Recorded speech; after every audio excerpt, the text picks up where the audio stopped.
He everyone, welcome to my YouTube channel. Hope so आप लोग अच्छे होंगे और आप अच्छे तरीके से रेस्ट कर रहे होंगे, क्योंकि जो आपका पेपर था लैब असिस्टेंट का वो 24 अगस्त को हो गया है। ठीक है, इसके साथ ही साथ नई वैकेंसी भी आ रखी है, तो काफ़ी सारे बच्चे उससे रिलेटेड भी क्वेरी कर रहे थे। और लास्ट वीडियो जो आप लोगों का पेपर हुआ है, ठीक है, उससे रिलेटेड भी काफ़ी सारे क्वेश्चन थे। तो आज की वीडियो में पहले हम लोग लैब असिस्टेंट को सम अप कर लेंगे, फिर नेक्स्ट वीडियो में मैं आप लोगों के लिए एक इन्फॉर्मेशन वीडियो लेके आऊँगी, कौन कौन सी वैकेंसी अभी आने वाली है और उनके लिए कैसे कैसे प्रिपरेशन करनी है। और इसके साथ ही साथ जो एलयू से रिलेटेड क्वेश्चन आ रहे हैं कि क्या नेक्स्ट वैकेंसी उसकी कब आएगी, तो उसको भी हम लोग नेक्स्ट वीडियो में ही कवर करेंगे। ठीक है, आज की वीडियो में हम लोग देख लेते हैं कि हम क्या क्या चीज़ें कवर करेंगे। सबसे पहले तो लैब असिस्टेंट का जो पेपर हुआ है, एक बार हम उसको रफली देख लेंगे कि कौन सा पोर्शन कहाँ से आया था और हमारी क्या स्ट्रेटजी थी और आगे क्या स्ट्रेटजी होनी चाहिए। ठीक है, हम सही तैयारी कर रहे थे, गलत तैयारी कर रहे थे।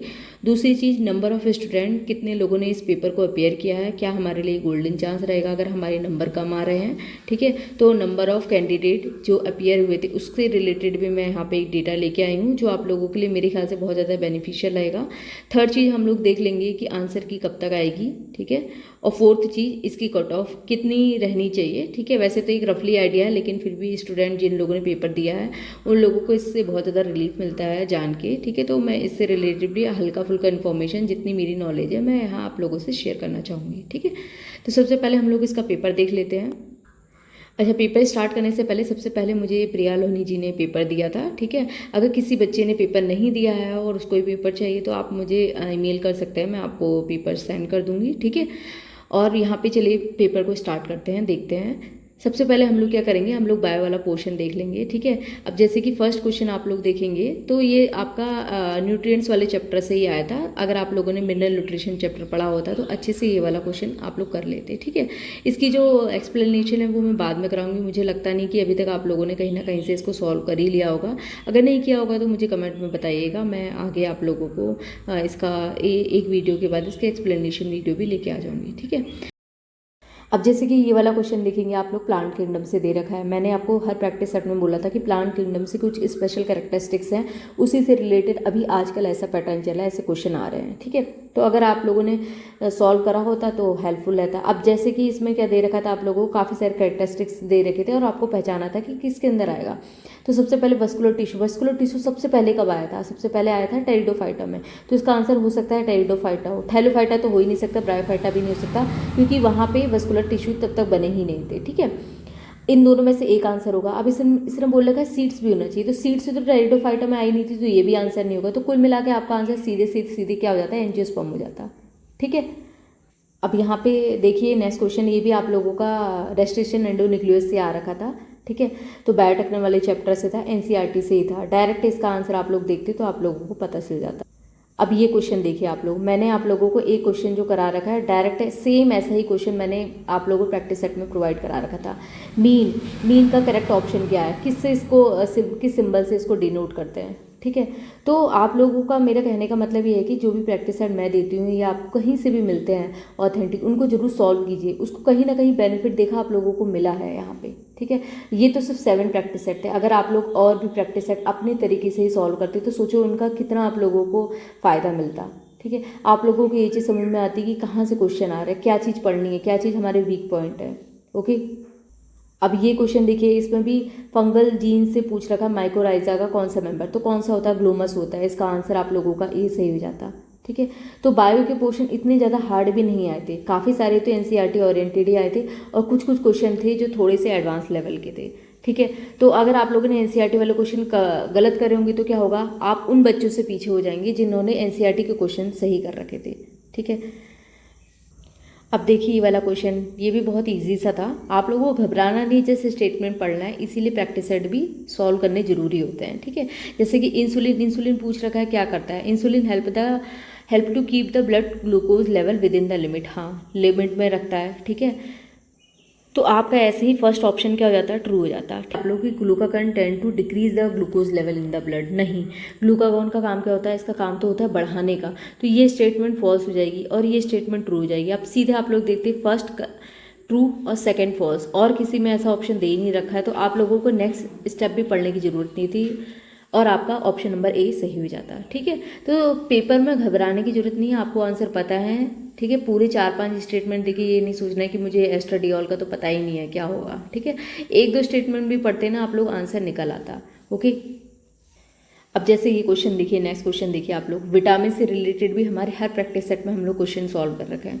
ठीक है, हर प्रैक्टिस सेट में से क्वेश्चन आ रखे हैं। ठीक है, तो वो भी आप लोगों ने सॉल्व करे होते, वो भी आप लोगों के लिए यहाँ बेनिफिशियल होता है। विटामिन B12 इस पर कैल्शियम कहाँ होता है। ठीक है, तो इसका कौन सा करेक्ट सही नहीं है स्टेटमेंट, तो ऑप्शन बी ऐसे ही सही हो जाता। इसके अलावा यहाँ पे क्या कर रखा था, एक्स के रीजन वाले चैप्टर से क्वेश्चन आ रखा था।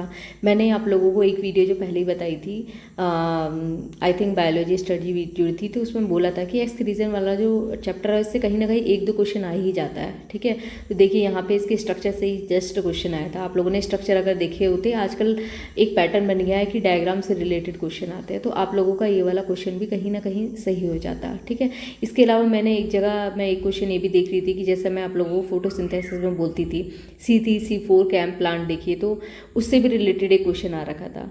ठीक है, और कुछ कुछ क्वेश्चन थे जो थोड़े से अलग थे, एडवांस लेवल के थे, तो अगर आप लोगों ने BSc में भी उसकी पैटर्न की तैयारी करी होगी तो कहीं ना कहीं वो भी सही क्वेश्चन हो गया होगा। और इस बार नंबर डिस्ट्रीब्यूशन भी अच्छे से कर रखा था कि देखिए मीन मीडियन अगर टॉपिक दे रखा था तो उससे ही एक क्वेश्चन डायरेक्ट आ रखा था। अब इसमें क्वेश्चन पूछ रखा था most stable measure of central tendency क्या होती है। ये देखिए यहाँ पे एक C3C4 प्लांट से क्वेश्चन आ रखा था। अब ये क्वेश्चन मैंने आप लोगों को सिल्क से रिलेटेड 3-4 क्वेश्चन अपने प्रैक्टिस सेट में कराए थे। अगर आप लोगों ने उनको सॉल्व करा होता तो कहीं इसको करने में तकलीफ नहीं आती। ठीक है, क्वेश्चन पेपर दिखाने के पीछे मेरा लॉजिक ये है कि आप लोगों की तैयारी कैसी चली, आप लोगों को समझ में आए, और अगर मेरे गाइडेंस जो आप लोग अगर फॉलो कर रहे होते तो कहीं ना कहीं मुझे लगता है कि आप लोगों को ज़रूर मदद मिली होगी, साथ ही साथ आप लोगों ने अगर तैयारी करी होगी तो। ठीक है, ठीक है।